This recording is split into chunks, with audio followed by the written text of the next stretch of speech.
Well, thank you, and good afternoon, and welcome to the DoubleLine Webcast with Jeffery Gundlach. Title of today's webcast, Just Markets. A few webcast announcements. You can go to DoubleLine.com, and you can see the whole 2020 webcast schedule. But two that are upcoming is the international webcast on February 11th with the portfolio managers of the emerging markets and global bond teams. They will be discussing the DoubleLine emerging markets, low duration emerging markets, and global bond strategies. Then Mr. Gundlach will be back up on March 20th to discuss the total return strategy. If you'd like to receive today's presentation slides, please go to the player and click on the Slides tab. You can also follow us with our handle on Twitter, DLineCap. Some other announcements. If you haven't listened to the Sherman Show podcast, it is available at DoubleLine.com, iTunes, SoundCloud, Google Play, Spotify, and Stitcher. Please visit them on Twitter at Sherman Show Pod. Also, we're very excited to announce the DoubleLine Roundtable Prime. This is a discussion with industry leaders, Jim Bianco, Daniel DiMartino Booth, Jeffrey Gundlach, Ed Hyman, Steve Romick, and Dave Rosenberg. There they discuss the macroeconomics, markets, risks, and best ideas for 2020. These videos will be released in stages. You can go to DoubleLine.com and our YouTube channel, DoubleLine Capital. The first one will be posted, the macro views will be posted, and the discussion will be posted on Thursday, January 9th, this Thursday. Then the following week, the markets discussion will be released on January 16th, and then their best ideas will be the last release, and that is on January 23rd. So without further delay, Mr. Jeffery Gundlach. Thank you, Ron, and thanks everyone for joining us for the 2020 Just Markets webcast, live from Los Angeles for the first time in several years. In recent years, I've been doing the Barron's Roundtable, but we've decided that our own roundtable with a more eclectic mix would perhaps be of interest to our investors and other partners of DoubleLine. So let me begin with Just Markets webcast. Again, the reason this is named Just Markets is we don't talk about any funds whatsoever. This is just about economic and market trends and kind of a roadmap for some of the risks and potential pathways the markets will take in the first year of this new decade. So let's start with the global economy. As always, we look at these consensus economist expectations.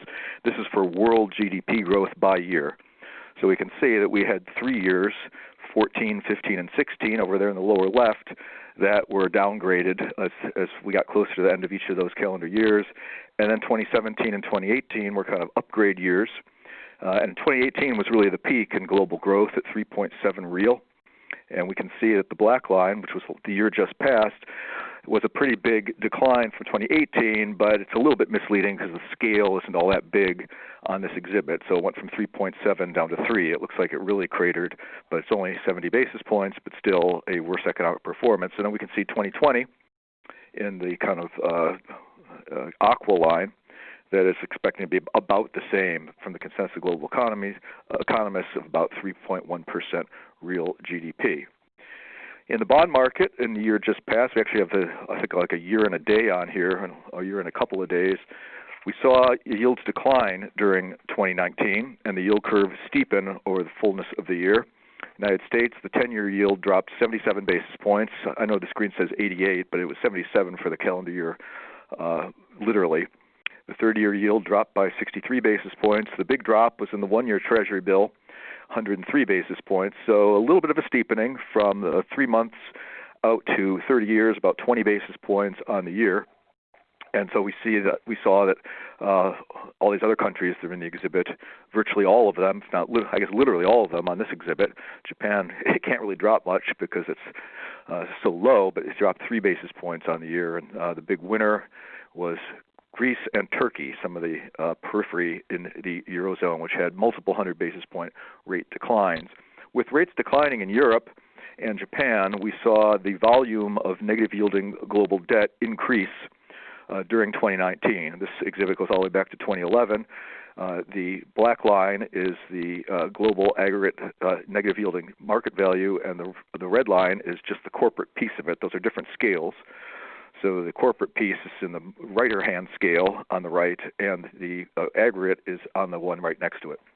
So what we saw is a huge increase during 2019 in negative yielding corporate bonds from virtually zero to start the year up to 1.2 trillion. We also saw a big increase in negative yielding debt in aggregate, where it went up to about 17 or 18 trillion dollars at the nadir in interest rates in late August and early September. Since then, interest rates have risen, and so consequently, the volume of negative yielding bonds shrank down to 11.8 trillion. That's still a lot, but not nearly as high as it was back in the September period. What's interesting is while the interest rates were going down during 2019, we also saw gold going up, which is pretty strange. So the volume of negative yielding debt was increasing, even though gold was increasing. It's kind of strange because you think gold increasing would be increased inflation expectations around the world, and yet interest rates fell. That pattern, though, shifted in the last month of the year. What happened in the last month of the year is gold went up a lot.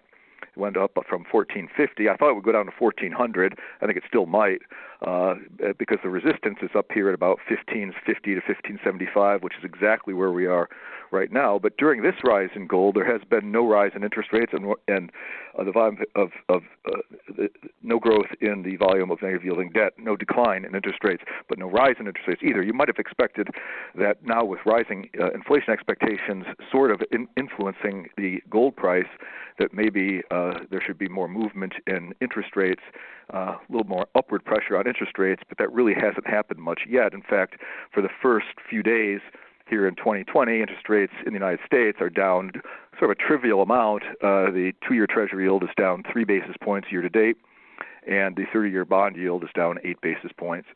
So not a lot of moving around, even though the first couple of days of this year were pretty strong for bonds in the U.S. I think we've had some tensions going on that have created some movements in markets with the assassination of the highest general in Iran. That's causing a lot of consternation with people.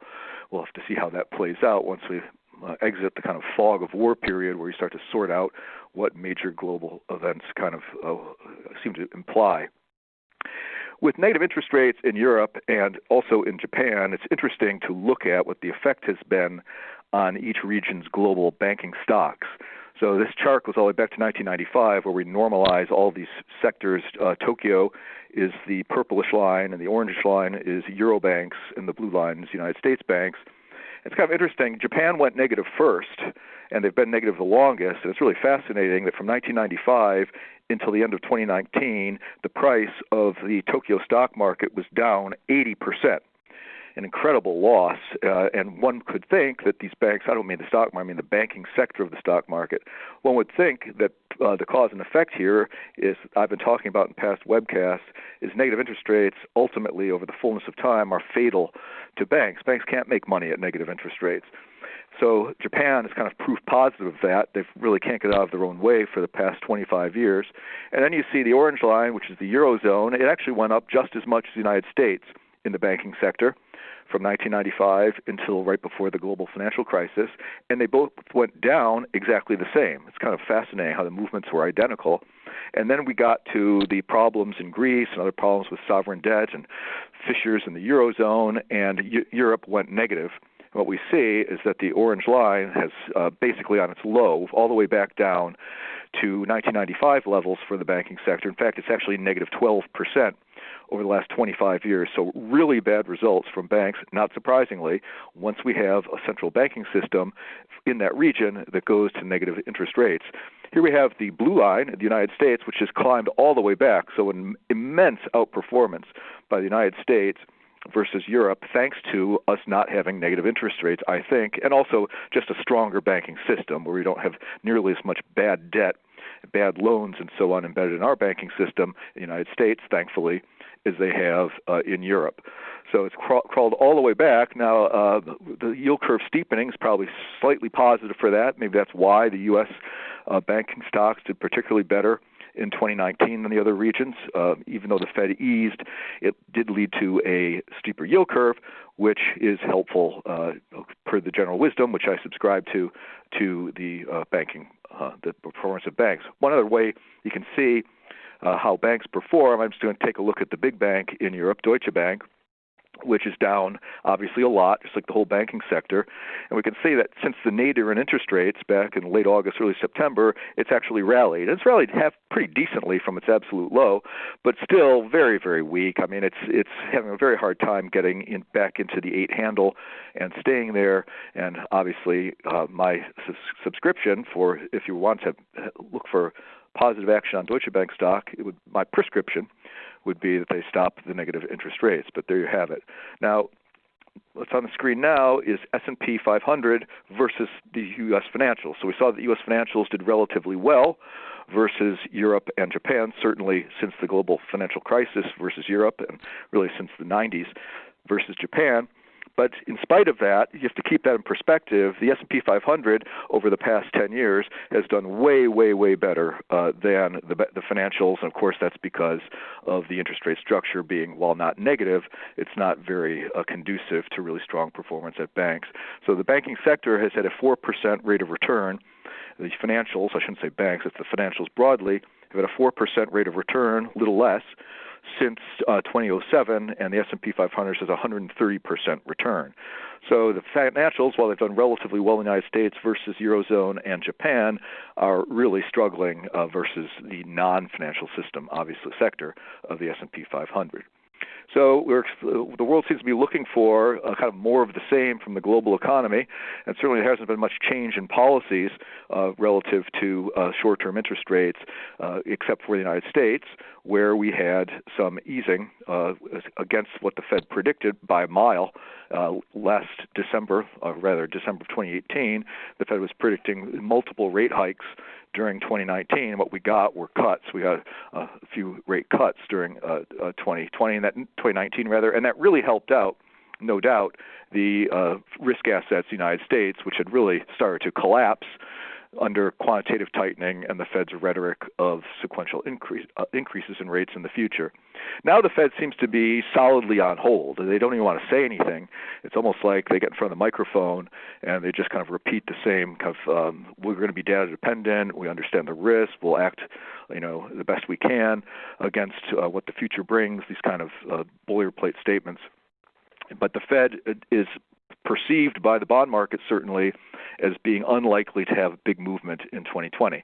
The WIRP function on Bloomberg, the World Interest Rate Predictor, basically says that there's right now about as much chance of a cut as a hike at the next couple of meetings, and that by the end of the year, maybe you have a little bit of a better chance of a cut than staying the same or a hike, but we're really looking for, from the bond market, something that's less than one rate cut during 2020. We'll see how that develops because there's going to be a lot of potential volatility in 2020 with not only economic uncertainty probably building, but also the election in the United States, which is really getting close. I mean, Iowa voting is just weeks away now for the Iowa caucus, and it's interesting, the most recent poll seems to show Joe Biden and Bernie Sanders and another candidate at basically a tie level, a poll that just came out. That's good news for Biden. He was trailing a couple of candidates. Now he's neck and neck with a couple others. But I seriously do not believe that Joe Biden is going to win the nomination. And so that leaves one into a conundrum because Joe Biden seems to be winning on PredictIt. He's at 42 cents. That's probably the highest he's been in a while, 42 cents bet to win $1. The other one that's making progress in the PredictIt betting is Bernie Sanders. Bernie Sanders is up at 30 cents. Both Joe Biden and Bernie Sanders have roughly doubled their PredictIt odds over the past 90 days or so, while other candidates have all pretty much universally declined, other than Bloomberg, who threw his hat in the ring, and I think he's at 10 cents. I don't give Bloomberg much chance to win. I think the vilification of billionaires is a prime theme in the Democratic primary season. Certainly a couple of candidates are full-throated about that. And I just can't believe that you're going to have somebody spend $1 billion on ads, and it would be actually correct. What his opponents would be saying is kind of buying the election. I also don't think that a mayor of New York is a strong candidate just as a profile, just like Bill de Blasio didn't last in the primary. I just don't think New York is reflective of the country as a whole. So what does that mean? Is Buttigieg going to get the nomination? I think the chance of that is very small, even though he's an impressive orator and very sharp on his feet. he's just so very young. It just doesn't seem possible that we're ready for that lack of inexperience. Where he's only won, running for mayor of South Bend, Indiana, 11,000 votes is, I think, the most he's ever gotten. So it's kind of hard to try to parlay that into 60 million. But we'll see if he improves. He's now fading after being the flavor of the month. Elizabeth Warren seems to be pretty much down for the count, having made it to 52 cents on Predict It. She's now down at about 10 cents again. She's pretty much tied with Pete Buttigieg. And Amy Klobuchar is still sort of hanging around the debate stage, but I don't think that she has much charisma and doesn't seem to have been making much traction with the voters. So what does that mean? Well, to me, that means that Bernie Sanders seems to be the most likely to get the nomination of the Democratic Party. He's been moving up lockstep with Joe Biden. I think that as Elizabeth Warren fades further, it's likely to propel Bernie Sanders further. He's tied at least in Iowa. He's likely to win, likely to do well in New Hampshire, although I think Elizabeth Warren is supposed to win New Hampshire because of the Massachusetts thing tie into New Hampshire. But at any rate, it kind of leaves Bernie Sanders, and you might say, no way Bernie Sanders can win the Democratic nomination. But people said no way Trump would win the Republican nomination, number one, and they also said that Bernie wasn't a real candidate in 2016, and he gave Hillary Clinton everything that she could stand. I mean, a real run for her money. He won 23 primaries in spite of the system being pretty obviously rigged against him. So I think Bernie is stronger than people think, and he's also even despite the fact he had a heart attack, it almost makes him seem stronger because he bounced back with exactly the same energy and demeanor. And of course, one thing Bernie is authentic. You might not agree with his message or like his policies, but he sure is authentic, and he seems to truly believe, and he's never wavered on these things that he says. So because I think that Bernie Sanders at least is going to have a stronger run than people expect, I think it'll be taken more seriously as the field winnows, and the risk markets and the financial markets broadly will have to deal with the fact that there could be a scare that Bernie Sanders is starting to become a plausible candidate for the nomination of the Democratic Party. Would Bernie Sanders win the election? Well, that would depend very largely, obviously, on the economy, because you would really need, I think, to push him into a majority position, you would need people to really start to be soured even further on capitalism and more fond of socialism as a broad concept. But right now, I think the predicted market has it wrong. I think it's Bernie Sanders that should be at 42 cents, and I think it's Joe Biden that should be at 30. And I just can't even imagine how ugly it would be for Joe Biden and Donald Trump to be on stage for 2 hours. I think Biden would have a really hard time in a one-on-one debate for 2 hours because he seems to run out of energy in a debate with 6 or 7 people after an hour and a half or so, and it's much tougher to hold your own, I think, in a one-on-one. So that's where we stand right now. Is I'm in my position right now is that Bernie Sanders is the odds-on favorite to win the Democratic nomination. So what about GDP growth in the United States? We did a thing for the world economy as the first slide. Here we are for the United States for 2020. We'll see that 2019, there wasn't a lot of change in the economic prediction for the real GDP in the United States among consensus economists in 2019. It actually ended up exactly where it started out way back in 2017 at what's looking like 2.3% real GDP. 2020, for whatever reason, while 2019 was being kind of kept stable and upgraded a little bit early in 2018, we see 2020 has been kind of systematically downgraded and now appears to be resting at about 1.8 real GDP for 2020. These numbers are, there isn't a lot of dispersion around these numbers. A lot of years, the economists, you'll have somebody down at 0.5%, somebody up at, 3.5% real. The dispersion this time isn't very big. And I think that's because the status quo of the 1999 lack of adjustment is being extrapolated forward. So let's just take a look under the indicators that we like to go through in these webcasts of what we think the odds of recession might be in 2020. We had the odds as high as 65% or so in this summer when there were white papers being distributed on Wall Street that the Fed was way behind the easing curve and needed to cut rates 50 basis points intra-meeting. They ended up cutting rates, but certainly the emergency feeling went away after the September period. But we ended up bringing the odds down to about 35% in my most recent webcast. And as I pointed out, that's not really much information because it's kind of right on the consensus of economists. So we'll see how these things develop. Let's look at the indicators.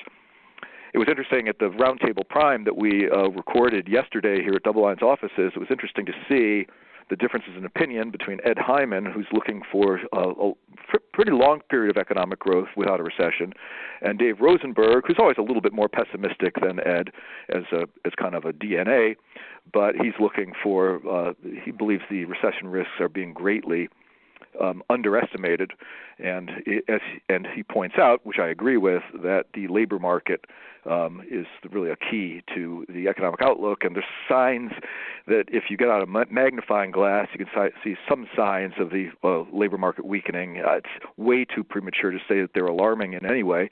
It's really just the initial weekly unemployment claims that have gotten a little bit worse, but that could be attributed to seasonality at year end and also the fact that Thanksgiving felt very late. Maybe there's a shortened holiday season, who knows, but there was a little move up. But here's the leading indicators that always go negative before a recession, sort of a necessary condition. We see many times where they go slightly negative, and then and they rebound and there's no recession, but all the pink vertical shaded areas, all those recessions were preceded by negative leading economic indicators year over year, which is the black line on the screen. We also show for a higher frequency data point to give us kind of a hint as to whether the year over year might go negative. We see that the red line, that's the 6-month rate of change annualized, has indeed gone negative. So we're very close to negative on the 12 months, and we're already right there kissing the negative on the 6 months. It doesn't look to us that we're going to go negative on the 12-month based upon our forecasts, which have been pretty accurate. They have to do with knowing what's rolling off. That's pretty easy to do. And then making some assumptions about the new numbers that are coming in the next few months. We might hang out there in the low, points, the sub 1% leading indicators year over year. We kind of doubt they're going to go negative real soon. Stock market is part of the leading economic indicators, and interestingly, if you took the stock market out, you would have had negative year-over-year leading indicators right now. But you can't take it out. I mean, it's always been in the data series. So to compare apples to apples, we need to keep the stock market in. And so the leading indicators are looking yellow, flashing yellow for recession, and certainly not red because they're not negative year-over-year. We like looking at the PMIs. This is the ISM PMIs. These are surveys of business guys who say they ask business people, how's it going? And there's the manufacturing sector, which is the blue line, which has been bad for a while. The manufacturing sector in Europe is absolutely terrible. In Germany, the PMI is living very, very low. Levels almost never seen, and the United States has been dragged down too, with manufacturing obviously way off where it was in the mid part of 2018. The services sector is the red line. That's way less concerning because it's held up much better than the blue line. You'll notice those red recessionary shaded areas that both of these, in the past 2 recessions, both manufacturing and services were falling precipitously before the front edge of the recession arrived, and they were both right at or below 50. So we're going to watch that services number and see if it joins the manufacturing number. But for now, this is a mixed picture. I would say it's flashing very, very faded, very faint yellow, not even bright yellow, because we need a little more action to the downside on services. Consumer confidence has really held up. There are some measures of consumer confidence that aren't as good, but this is the conference boards, and it's right up there at historically high levels. You'll notice before some of the recessions, the red shaded areas, it was holding up, and then right before the front edge, the consumer starts to sense that things aren't going so well, and they start feeling bad about things. That's almost definitional, isn't it? That if consumers are feeling good, you can push a recession out into the future. If consumers aren't feeling good about the present and they're rapidly deteriorating, they're probably changing their spending behavior, in a sense causing a recession. So we're going to have to watch this Consumer Conference Board survey very closely, because if the blue line here starts to fall like it did in the last previous historical pre-recessionary periods, that's going to start flashing a signal. It is not right now, so the consumer is doing okay. This is one that I've used, and I really like this chart a lot. This compares that blue line that we just looked at to another one, which I'm not showing the line discretely, but that's consumers' view of 12 months from now. So we know consumers feel good about right now, but this chart compares how do you feel for the future versus right now. So in other words, if when you're green, it means people feel better about the future than they feel about right now. And when you're red, it means that they're feeling worse about the future they're feeling about right now. So you'll notice that right before the front edge of recessions, right there, you notice that the red shaded area goes from a steeply red shaded area, a big red shaded area, and all of a sudden it starts to get smaller. And that might be counterintuitive, but what's happening there is the consumer is feeling lousy about the future still, but they're also feeling lousy about the present as well. And that's what kicks it over. You'll notice that this has the look that would give you reason to be following this very closely, because the red shaded area is vast right now. It's only been worse once, and that was before the dot-com bust. And it's been there long enough so it has sort of the look of before past recessions. And it's starting to maybe, we'll have to watch this again, contract the red shaded area, and that would almost guarantee a recession. So we're going to be watching this very, very closely. Right now, this is probably flashing faint to moderate yellow. However, initial unemployment claims are not really giving us that much cause for concern. This is the weekly numbers. We have them going back to the 1960s. And we're at a very low level. Everybody knows that initial jobless claims are very low. This is the one data series that really is fairly strongly suggestive of these comments about how great the economy is in the United States, of having some truth to them, because this is a very low level of claims. But you notice there's a little bit of a cessation in the downtrend, and it's starting to go up. Again, that might be seasonal. It seems to always go up at year end. But right now we have the weekly claims at 233,000. And then we have this moving average on here, which is of a longer term period. It says 4 weeks, I think. It's a 4-week moving average is the blue line, and then we have a 5-year moving average as the red line. And so what we're saying here, and why we use this exhibit, is we would get really worried if we saw the blue line, the 4-week moving average, go above the red line, the 5-year moving average. You'll notice that that's happened pretty much at the front edge of every single recession. And again, that's almost definitional too. If you have strong employment with not too many weekly unemployment claims, things are probably hanging in there. But once you start getting more unemployment claims, it's almost definitional that consumer sentiment will decay, and that will set off the whole chain of dominoes through that analysis. So we've got to watch that 244 level. If we get 4 weeks of unemployment claims above 245, that's going to be a very strong signal for recession. We don't quite have that right now. So we put all these together, and I would say that we're still sitting at about a 30-35% chance of recession in 2020. It'll go higher if we get unemployment claims up, if we get PMI down, or if we get consumer sentiment in the present falling, or we get leading indicators year over year to go negative. All those things are close to happening, but we're not there yet, so we have some risk of recession, not too high. Now, there's been a lot of talk about wages and how they've finally increased, and average hourly earnings certainly reflects that. I mean, we had really stagnant wage growth in the 5 years prior to basically 2017 or so, right around 2%. On average hourly earnings, and then we start to see a real uptrend, and now we're at 3.7 on average hourly earnings, which is starting to look like a trend, I must say. I mean, this is a pretty big move, but we've peaked out at around 4% 3 times, and interestingly, it was before the last recession. So we're in a funny period now, where in the past, the Fed was raising interest rates because they were worried about wage pressure. Wage pressure going towards 4% year over year on average hourly earnings led the Fed to raise rates in the prior to the 00s and prior to the global financial crisis. And now we have a situation where we're almost to 4%. We could be there soon. And the Fed is doing exactly the opposite. They're easing instead of tightening. And, of course, what the takeaway is that the Fed wants higher inflation. Jay Powell and his compadres in other central banking systems seem to be very open about not being concerned about higher inflation, in particular, higher wage inflation. So back in prior cycles, higher wage inflation was taken as a negative. This time it's being taken as a positive, which suggests that maybe we do get a breakout above 4% because there's no Fed that's trying to break it. put on the brakes as they did by raising rates sequentially in the past pre-recession periods. This time, they're cutting rates. Now, the next chart I find really interesting. It's I don't know if it's very predictive because it's a sample of one, but it's a pretty incredible chart. The blue line is the Freddie Mac mortgage rate, the 30-year fixed mortgage rate on average in the banking system in the United States, and the blue line is the mortgage rate, and the red line is that same average hourly earnings from the preceding chart.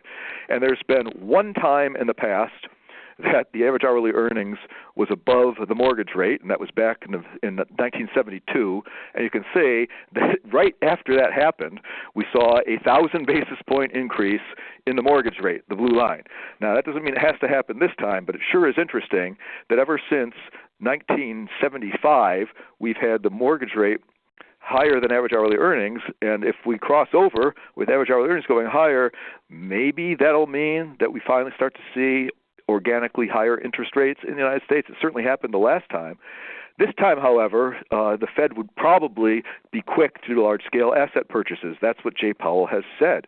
He said multiple times, one of the few things that he's truly definitively said at his press conferences is that he doesn't like negative interest rates, though there are other voices starting to make noise at the Fed that they do like negative interest rates, including Ben Bernanke and Janet Yellen have both said that they think that Jay Powell should consider negative interest rates.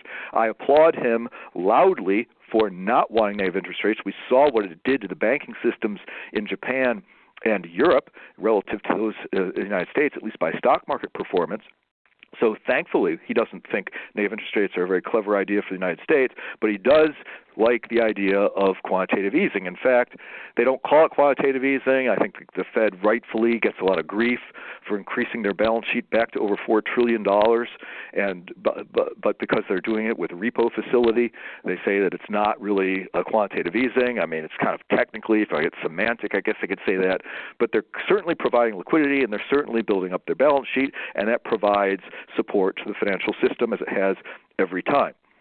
So the repo facility thing is a little bit disconcerting. I talked about this before. There's tons of questions about this in the queue, so I'll address that right now. The dust-up in the repo market September 17th caused a lot of people concern because it was suddenly out. It was kind of out of the blue. It was blamed on a lot of T-bill issuance compared to what was maturing and a lot of tax payments that get made in the middle of September. But both of those variables were known and known by the Fed. So the Fed, in essence, underestimated the reserves needed in the system to keep liquidity and repo conditions under control. And ever since then, they've been doing large-scale repo injection of reserves. In fact, I think it was $100 billion nearly. I think they don't like to do $100 billion. That sounds too big, so they do like $98 billion or $99 billion. But they're doing that even though they're calling it temporary. But this has been going on for almost 4 months now. So as Jim Bianco pointed out at the roundtable, and he did a great job, he pointed out that maybe the market will be concerned that if you do a temporary long enough, that you have a hard time gaining credibility that you really have that's really temporary. And there's been no articulation of what the Fed thinks is going on here in terms of getting out of this repo facility or whether it's going to be permanent.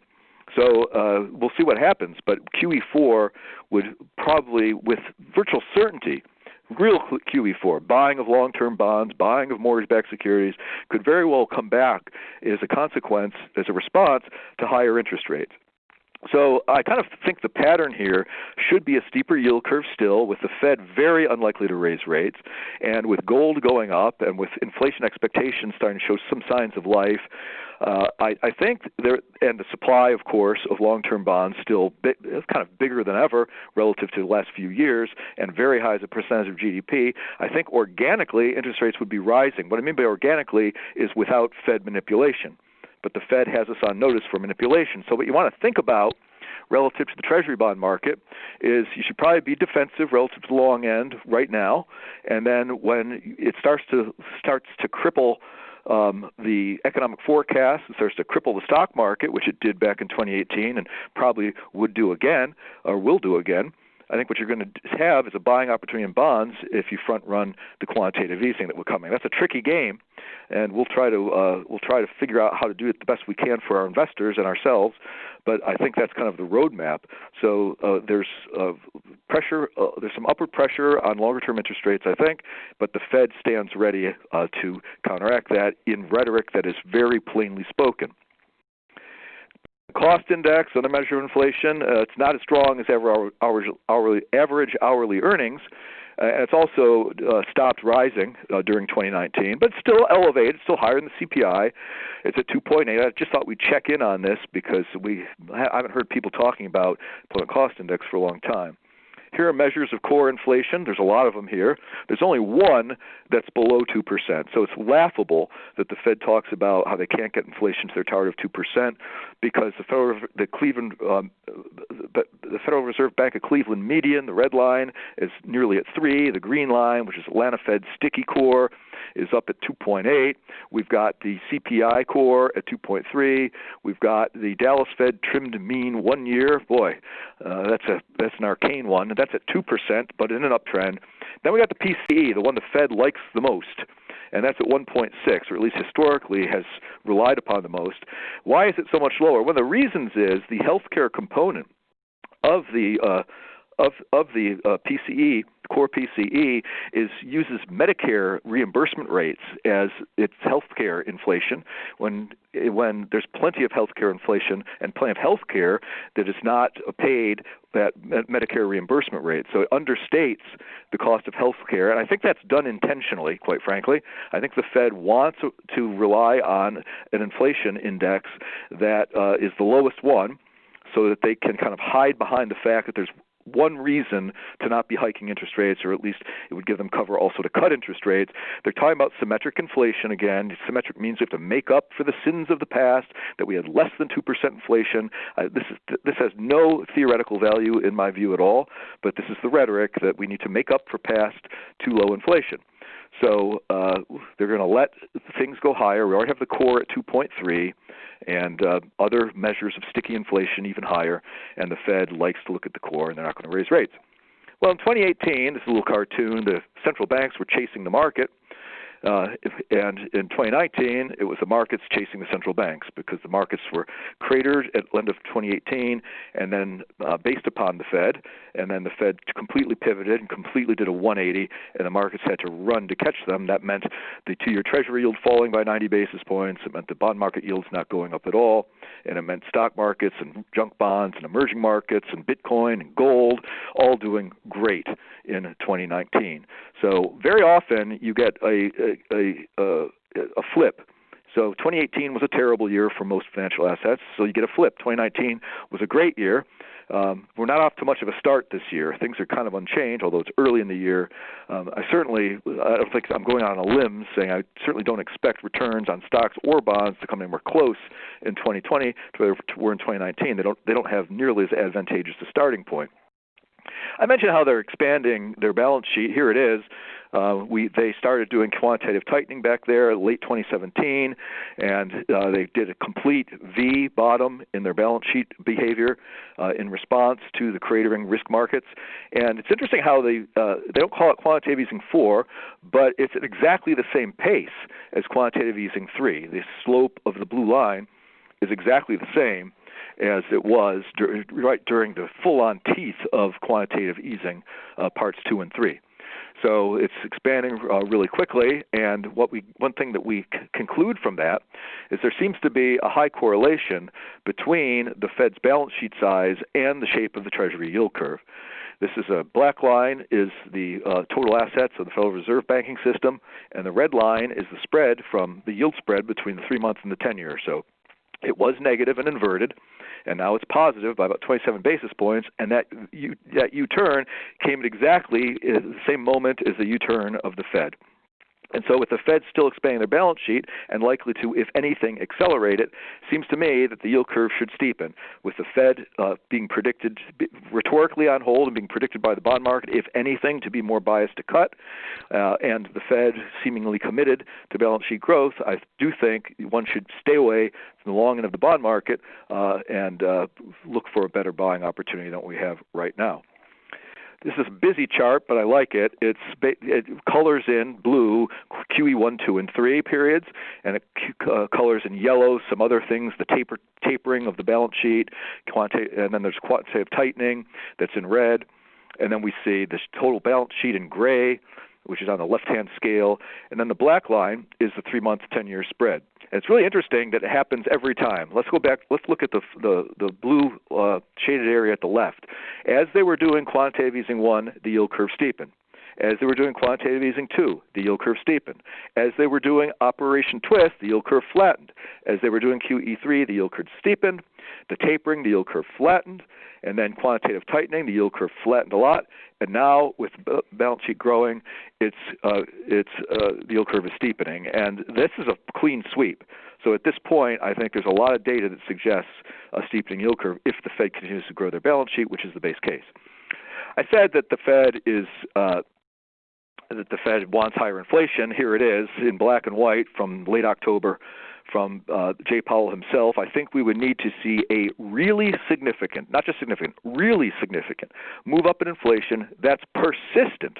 I wonder what that means, how long that has to last before we could even consider raising rates, to address inflation concerns. So, boy, that is a strong statement. So I wouldn't be looking for a rise in short-term interest rates anytime soon. I've talked about the budget deficit a lot because it's been expanding during what's being reported to be a very good economy. That's not supposed to happen. It hasn't happened historically. So it's another difficult chart to read. But we've got the unemployment rate is the blue line, the dotted line, and the black area is the budget deficit as a percentage of GDP, and it's inverted. So the bigger the red shaded area, the bigger the budget deficit is as a percentage of GDP. And, of course, this doesn't include the off-balance sheet debt. So the national debt is growing at about 6.5% of GDP right now. The deficit, a subset of the national debt, is growing at 4.7% of GDP. And other than the global financial crisis, this growth in the deficit as a percentage of GDP is matches those at the depth of recession, the stimulus at the depths of recession. So this is another reason why the long end should be steepening. Should the economy weaken, and our base case isn't for that to dramatically happen in 2020, only a 35% chance of recession, but this black line and this red shaded area would explode to the upside, and that's going to cause really some radical policies. If that happens before the election, if it happens that people get even more worried about Bernie Sanders and they start to price in his spending programs, then you could really start to see trouble in both bonds and stocks. Long-term Treasury bonds and stocks could really be on a rough ride. So I don't think it's going to be the boring 20s, nor do I think it's going to be the roaring 20s. So I think it's going to be a highly volatile period. I've talked about this in past webcasts, that we have to go through tearing apart our institutions that we seem very, very anxious to do with the rancor in Washington, and put together new institutions that will serve us for the next 40, 50, 60, 70 years. And that will be a wonderful event, but it's going to be a volatile path through that. The dollar did not do much in 2019. It went up by 25 basis points on the Dixie. We'll call that flat. I thought it would weaken, but it didn't strengthen or weaken. It was just flat. But it should weaken, and I think that as foreigners start to divest from the United States, which I think is going to be a theme of the next few years, it may start this year, you will start to see a much weaker dollar. One of the things that you notice on this exhibit, there's a high correlation between the black line, which is the trade-weighted dollar, and the blue shaded area, which is the twin deficits. When the twin deficits, the trade deficit, which is the dark area, which is not going up too much, but unlike the promises made by the president, it's not shrinking. It's actually going up a little bit. And then we see the black shaded area, which is, the light blue shaded area, which is the budget deficit. That, of course, is expanding very rapidly in spite of nominal GDP that's reported to be over 4%. So the dollar is highly correlated, and it's with a lag, typically, with the movement in the twin deficits. It seems like it's just about time for the dollar to weaken. So that's going to lead us to have some recommendations, and we'll get to that in just a few moments. Now, you'll notice that the United States, which is the red line, is now much worse than the Eurozone broadly, and, of course, Germany individually, and France and the UK. So the United States is kind of uniquely bad in terms of its budget balance. It's getting worse, rapidly worse versus the Eurozone broadly, which has actually improved. So this should put pressure on the dollar and make the euro stronger. So the euro has been strengthening, but not a lot. And I think that this graphic here is not bullish for the dollar at all. Here's the Fed funds rate versus the dollar. The red line is the dollar spot index. That's the Dixie now, not the trade weighted. And we see the blue area is the Fed funds rate. And not surprisingly, when the Fed is easing, you usually get the dollar weaker. And when the Fed's tightening, you usually get the dollar higher. So that variable also suggests a weaker dollar. Now let's stylize this. Here's the dollar. This is the trade-weighted dollar again, the blue line. And the red line is the twin deficits with a 2-year lead. So it looks like the dollar should start falling kind of like in the months ahead. So I expect that will lead to higher commodity prices in the United States, higher gold prices, although gold is right up at resistance. It may have to settle back down again. But I do like the longer-term prospects of gold a lot. And I don't mind commodities as investment theme at all in 2020 with a weaker dollar forecast. It also leads us to favor non-U.S. Equity markets. They're cheaper, and if the dollar weakens, that's a real tailwind for emerging markets. Emerging markets were one of my recommendations, equities and bonds for 2019. The bonds did great. They're about the best performing bond class, up about 16% or so from emerging markets, so that was great. The stocks underperformed Europe and the United States, but it was still about a 20% rate of return. So not too shabby because you didn't have the tailwind of the dollar weakening. I think emerging markets, you could just buy EEM again. I think that you'll have another good year there. I think it'll be flipped in 2020. I think EM will be better than the developed world and certainly better than the United States if the dollar is falling, which is, again, what I expect. The trade-weighted broad dollar, this now is a very different look than the Dixie because it's nowhere near as euro-dominated, and the euro has been very weak versus many other currencies over the last 20 years. What we see here is a double top in the broad trade-weighted dollar. It's a broad trade-weighted dollar. It includes emerging markets, not just developed, and you see that it's below now the peak that it put in way back in 01 or 02 or so. It matched the peak. It actually went a little bit above the peak, which in a chart sense we call a throwover. We like using throwovers a lot. And we see that it is now rejected that peak. So we got above the peak of 01, and now we've rejected it by being below it. That's a very bearish sign. And at the bottom of the chart, we see the momentum of the broad trade-weighted dollar, and we've drawn a line that shows that we have that highlights the fact that we are having lower momentum. In fact, there's almost no momentum in the broad trade-weighted dollar right now, and it's not looking. This looks like a classic setup for reversal. Here's 2s, 10s, the yield curve, and the dollar inverted. So the black line is 2s, 10s. And we believe that this is going to continue to steepen. So as we talked about earlier, and then the red line, that's the dollar spot index. These are very highly correlated. So we also, since we expect the yield curve to steepen, it's another reason why the Dixie should fall. So it's a pretty high conviction idea on my part. I think it's my highest conviction idea, is that that the dollar will weaken and show a negative on the Dixie and the broad trade weighted in 2020, and that leads to wanting international investments and looking for commodities to do well. Copper-gold ratio, let's talk about some of our indicators for the 10-year Treasury. Copper-gold ratio has been incredible over the past 9 months. The 10-year yield is the red line, and the blue line is the price ratio, price of copper divided by the price of gold, and they're exactly the same line. Today, this predicts that the 10-year Treasury should be at 1.81, and the 10-year Treasury is at 1.82, I think. So we'll call that accurate. So not much of a signal here, but it appears that the copper-gold ratio, it's been falling, but if gold drops, this ratio would go up, and that would support potentially also a steeper yield curve and higher 10-year yields until the Fed comes in and manipulates things on a more grandiose scale. Another thing we like to look at is the average of U.S. nominal GDP year over year and the German 10-year. And right now, the nominal GDP over year is about 4.5 or 4.6. That's a kind of a prediction because we don't know what the fourth quarter is going to be. We just have a preliminary kind of from GDP now at 2.3. But on a real basis.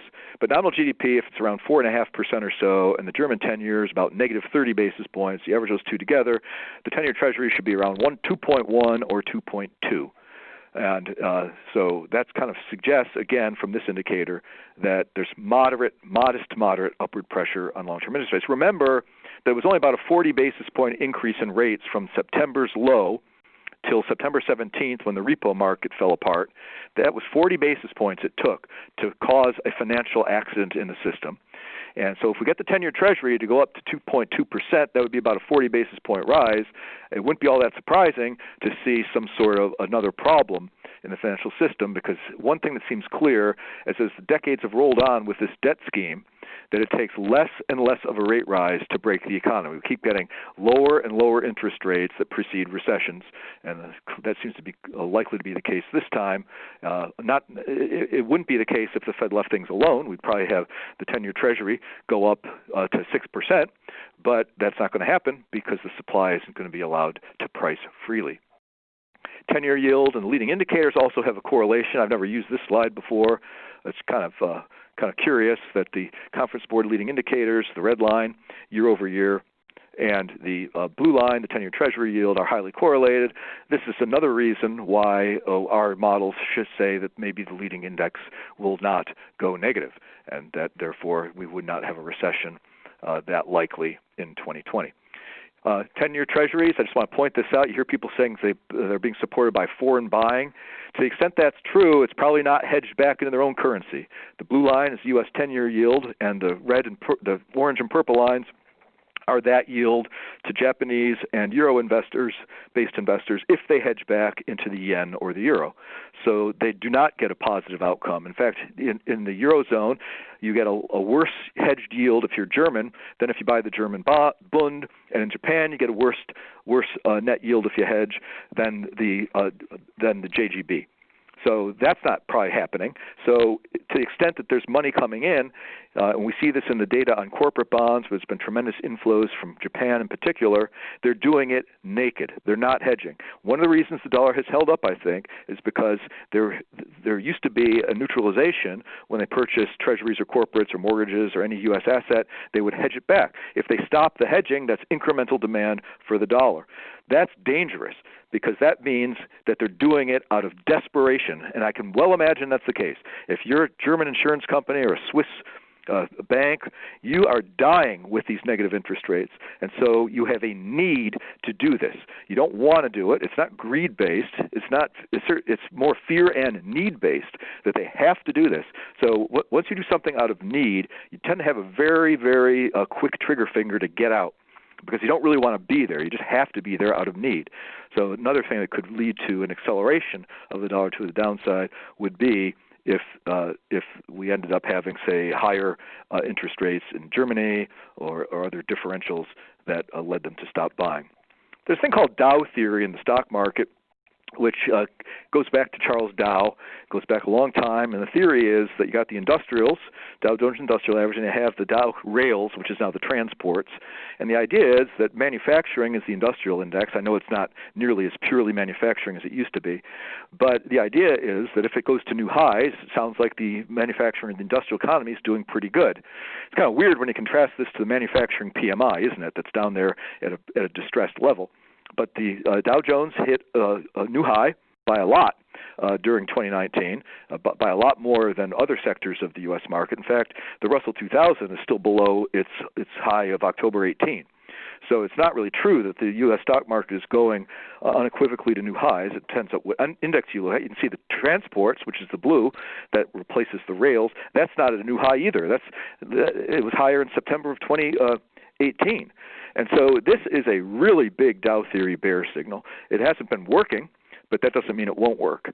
So what we see here is a classic divergence between a strong new high in the industrials and failure to meet a new high, and frankly, some pretty non-existent momentum in the transport sector.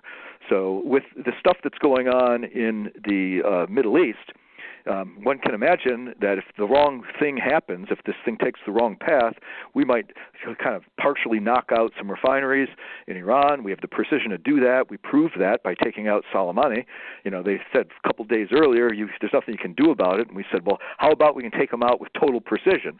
Well, if we can take out a car with total precision, we can take out a few pipes or whatever it would be at the refinery to shut it down for a few weeks. And then once they repair it, we'd have the threat of doing it again. So we don't have to flatten the refineries to the ground, but we could do precision strikes that would lead to perhaps higher oil price. Certainly at this point in time, it doesn't seem like a good idea to be shorting oil. It's been on the rise. It didn't spike in any meaningful way with the takeout of the general of Iran, but it just doesn't seem that with the potential supply the reduction that could happen if this thing takes the wrong path, it would seem to be there should be a risk premium built into oil, and it doesn't even seem big enough to me right now. Dow theory, I said, was showing a bear signal for the Dow Jones Industrials. It's interesting. Let's apply Dow theory to the 10-year bond. In the United States, the 10-year bond during 2019 did not go to a new low yield level. It could not take out the July 2016 low.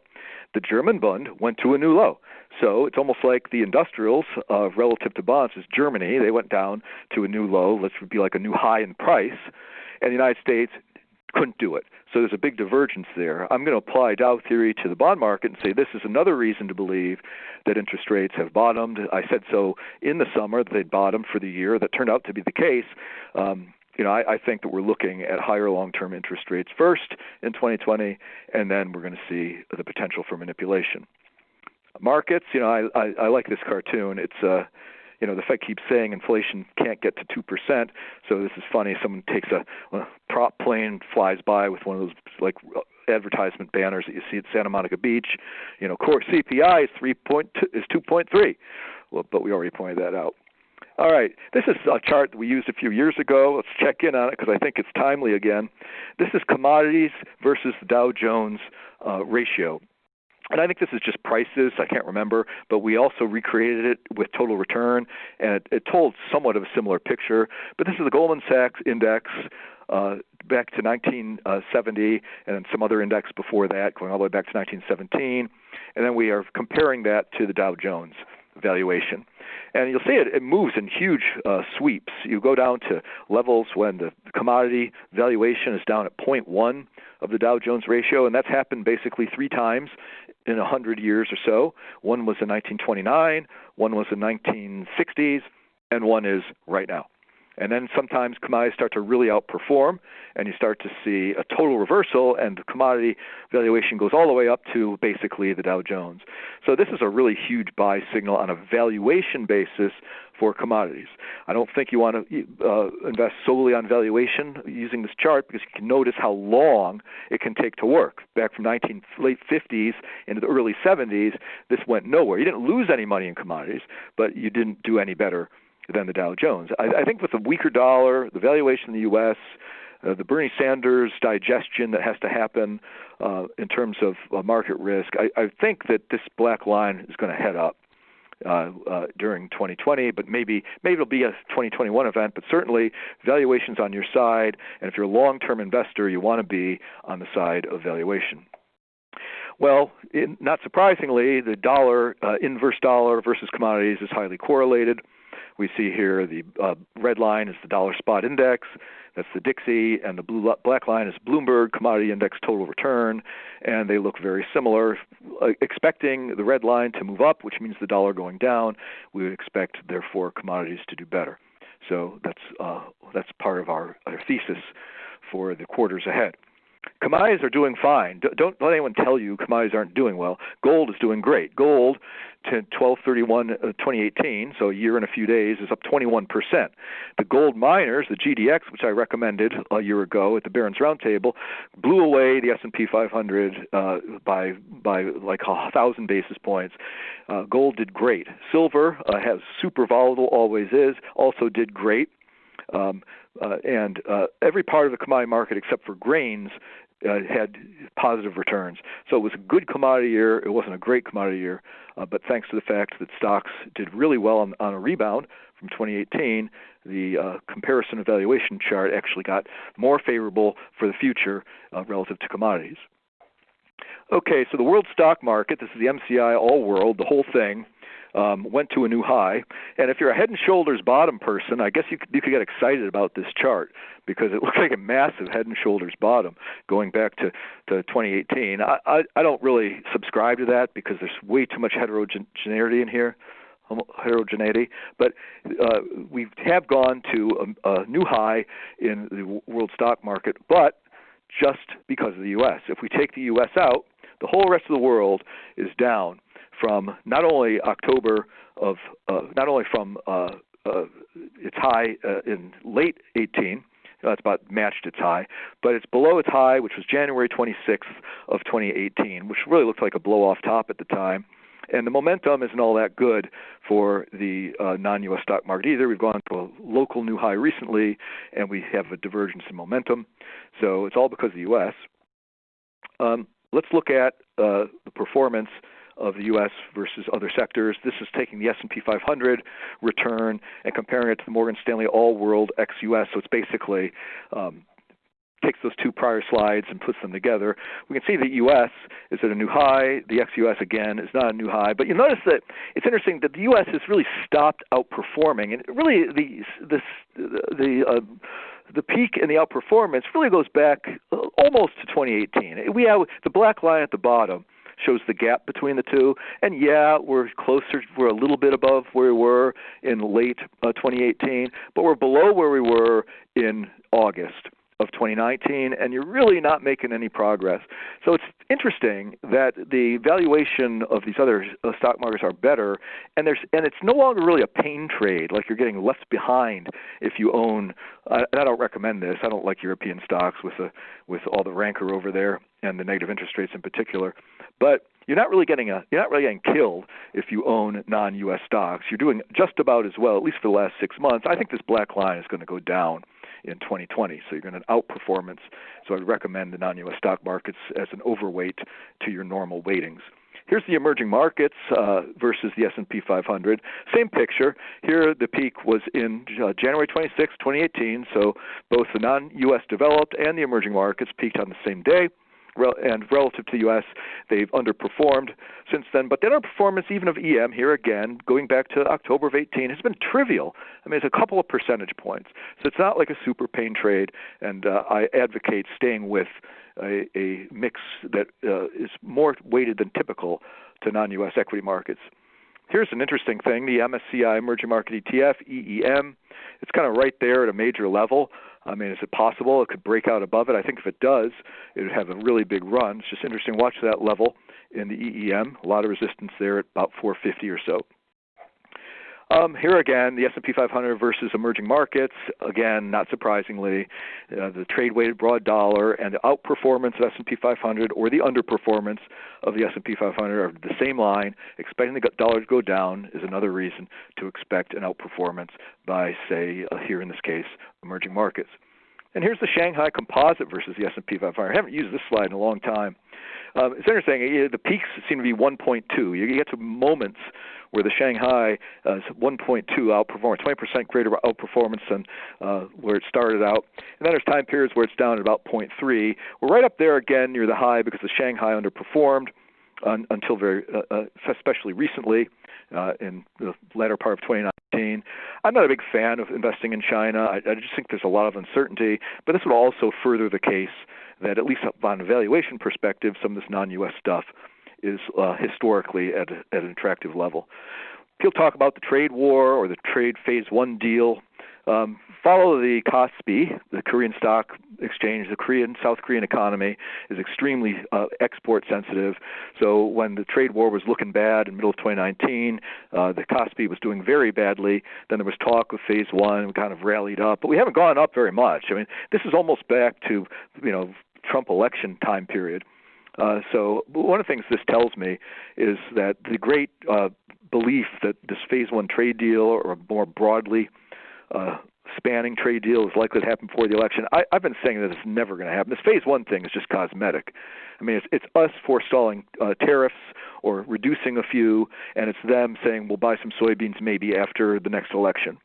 That doesn't sound like much to me, and the Kospi hasn't really done that much in terms of going back to where its highs were in the post-Trump euphoria for the global economy.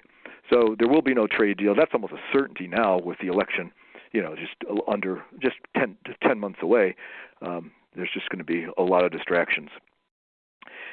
Here's an interesting thing. The U.S. Corporate bond market and the mortgage market, just the agency mortgage market, have crossed over in terms of their yield, their OAS anyway. You'll see the red line is the corporate OAS and the black line is the mortgage OAS. And there was a big corporate advantage for a while in there on OAS, and it's very that's sustained for a good 10 years.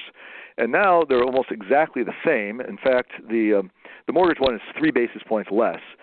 But the valuation of mortgages is clearly superior to the valuation of corporate bonds.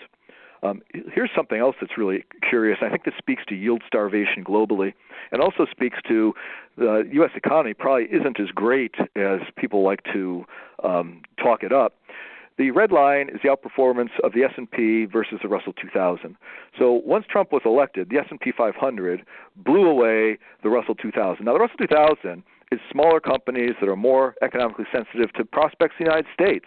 The S&P 500 is big companies that are more exposed to international sales. You would think if the U.S. was so relatively strong, the Russell 2000 would be better, but it's been far worse than the S&P 500. Meanwhile, historically, there's been a tight correlation between the outperformance of the S&P versus the Russell and the OAS spread on U.S. junk bonds. That has completely broke down in 2019. The OAS of the junk bonds collapsed way back down to an historically very low level, whereas the outperformance of the S&P went up to an all-time high. So a huge divergence here. How do you explain that? Again, I think that there's just such starvation for yield that people are throwing caution to the wind and buying junk bonds.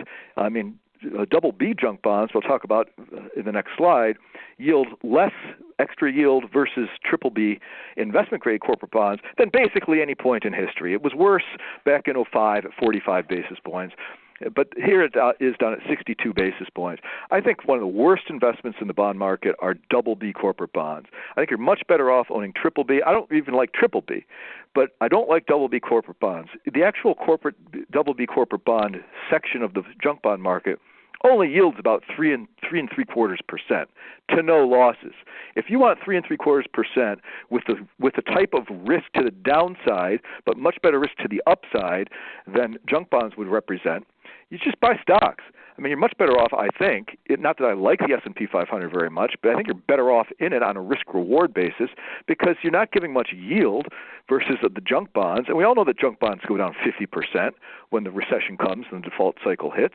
So, yeah, maybe the stock market goes down 50, but the stock market isn't capped at a yield of 375 either, or a total return of 375 if you just held the bonds to maturity. That's what you would get if you got no defaults, which is absolutely positively your best case. I like emerging markets versus double B corporates, emerging market debt versus double B corporates. I even like triple B corporates, which I don't like at all, versus double B corporates. So stay away from double B corporates is my message. Meanwhile, underneath the surface, the high yield upgrade down ratio has quietly been getting worse.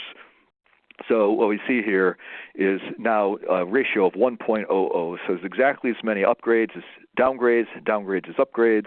That changes the pattern way back from 2016 or 2017 or so. So that's what I have to say on Just Markets today. I know this has gone long, and there were a lot of really good questions in the queue. Let me answer some. What's the biggest risk I see in 2020? I think it's Bernie Sanders becoming more believed in as a real force, and we have to start taking him more seriously. Elizabeth Warren never rose to that. I was also always asked, when's the market going to take Elizabeth Warren seriously? And I said never, because she's never going to really have a chance. Our corporate bond investors front-running the Fed, believing the Fed will bail out the corporate bond money if the economy weakens. I doubt it. I think people are buying corporate bonds out of yield starvation. Your feeling about tips. We actually turn more positive on tips We had been pretty negative for most of 2019, but we actually started buying some. So I like TIPS reasonably well. I like TIPS more than nominals at this point. I think there'll be growing inflation expectations at the long end. Do I plan on increasing exposure to triple B corporate bonds? Only if I had nothing but double B corporate bonds would I increase exposure to triple B corporate bonds. The coverage ratios, interest coverage ratios in the corporate bond market, including the triple B market, are really good because the bottom line of companies is really good relative to history. But the leverage ratios are not good, and the leverage ratios are a cause of concern across and including the triple B corporate bond market. Any thoughts on residential real estate as a hedge against runaway inflation? Of course it would work as a hedge against runaway inflation. Versus moderate inflation, I don't know if there'd be any value to real estate, but runaway inflation for sure. What was going through your mind is Hauschka lined up in the game, the Bills game in OT to send it to OT. I thought he was going to miss it because Hauschka has been shaky late in the game at long distance, but I was happy he made it. I was sad that they didn't call the delay of game penalty, which was so blatantly obvious on the 3rd and 18 play. It would have been 3rd and 23. They converted 3rd and 18 because of bad execution by the Bills linebackers, but I think 3rd and 23 they wouldn't have done it. So I really think that lack of calling that delay of game had a big impact potentially on the game. Do you hold any Annaly capital? Yes, I do. Has gold's correction ended? I'm kind of neutral on that. Would I buy gold now? There's another question I'll take instead. Do I still recommend a permanent gold allocation? Absolutely, as much as ever. Stuff on repo I think I covered. What's your view of closed-end muni funds? I think closed-end funds broadly are expensive right now. Usually they sell off at year-end. Sometimes that's due to tax loss selling and portfolio rejiggering for year-end. That didn't happen this year because there were no losses. Nothing had any loss. There was no tax loss selling. That kept closed-end funds pretty expensive. And the yield starvation that we're in, it looks like, there's that probably drove closed-end funds going to a premium. Let's see. What do the Bills need to do to take the next step? They need some real receivers, and they need to not hand it off on first down from the 20-yard line to Frank Gore to gain a yard, just to spike the ball to get 3rd and 9 and settle for a field goal when you need a touchdown to win the game. That was at the end of the first half. Gold allocation, yes. Will DoubleLine start a muni fund in 2020? I doubt it. We are always thinking about a muni fund. It's always like the second project, and it keeps staying there. Where will Bitcoin be? Yeah, Bitcoin. I mean, I recommended Bitcoin in my Just Markets call last year. Certainly it was a terrific performer. I would have sold well before it got up to 13,000, but it's still ending up at around 7,000 is a pretty nice move. Where will Bitcoin be? I think Bitcoin's going to go higher in the near term. I don't think it's going to go to a new high. I think it go as high as 15,000 in 2020. I don't own Bitcoin. I liked owning it a year ago a lot more than now because it was much more down and out. It's had a nice 100% rally, but I think it'll be higher. Last question. It was asked by a few people, and then we'll call it a webcast. What's a retired guy to do to get a 7% return with a high Sharpe ratio or a low duration risk? Well, if you want low duration risk, you're going to have to do floating rate. And if you're going to do floating rate and you want to get a hope of 7%, I think you have to buy CLOs at a middle of the capital structure. That's almost impossible for an individual to do. So absent that, you can buy BKLN. That's the bank loan ETF. I don't think it yields 7, but you might get a 7 return out of it, especially if the Fed doesn't cut rates further. You got to watch out for BKLN, though. BKLN has illiquid assets and it strikes an NAV and is, in theory, transactable daily. If you start to see the economy weakening, and your telltales would be those things I talked about: consumer view of the present dropping, PMI services dropping, leading indicators year over year, et cetera, unemployment claims going above their 5-year average under that slide that showed the 4-week average to the 5-year average. Any one of those, you have to start thinking seriously about stepping aside for a little while and then re-entering the market, because you're going to get downside on BKLN when the economy weakens. So it's not a just buy and put it away, but for the time being, that would be a way potentially of getting that type of return with a low duration risk. Good luck in 2020. I hope you all have an excellent decade of the 2020s. Like I said, it won't be the roaring 20s, and it won't be the boring 20s. Thanks for your support of DoubleLine, and goodbye for now.